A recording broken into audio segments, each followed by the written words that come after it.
খিচুড়ি বানানোর জন্য নিলাম 1 কাপ সিদ্ধ চাল, 1 কাপ মসুর ডাল, হাফ কাপ মুগ ডাল, সেটাকে ধুয়ে রেখে দিলাম। এবার নিলাম আলু আর কিছুটা ফুলকপি, এটাকে তেলের উপরে দিয়ে ভাজলাম যতক্ষণ না পর্যন্ত এটা ব্রাউন কালার ভাব আসে।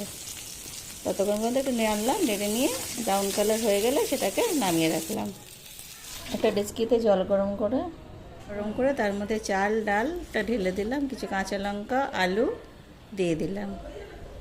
কিছুক্ষণ ফোটানোর পরে রাখতে হবে, যে আধা সিদ্ধ অবস্থায় রাখতে হবে। তারপরে ফুলকপিগুলো ছেড়ে দিলাম, দিয়ে কিছুক্ষণ ফুটিয়ে এটাকে আধা সিদ্ধ করে নামিয়ে রাখতে হবে।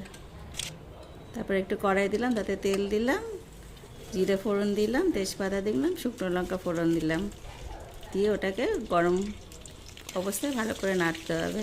তারপরে রসুন বাটা দিলাম, পেঁয়াজ দিলাম, দিয়ে ওটাকেও ভালো করে রাখতে হবে যতক্ষণ না পর্যন্ত পেঁয়াজটা ব্রাউন কালার হচ্ছে।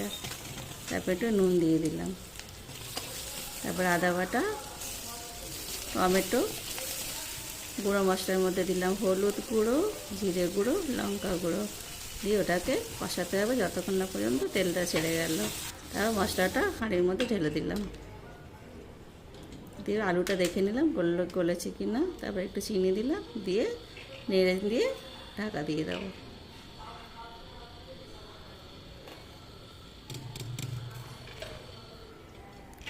ভালো করে যতক্ষণ না ফুটছে ততক্ষণ রেখে দিলাম। তারপর ঢাকনাটা খুলে হয়ে গেলে ধনেপাতা দিয়ে পরিবেশন করলাম। গরম গরম খিচুড়ি রেডি। তার সঙ্গে দিলাম বেগুন ভাজা আর লেবু।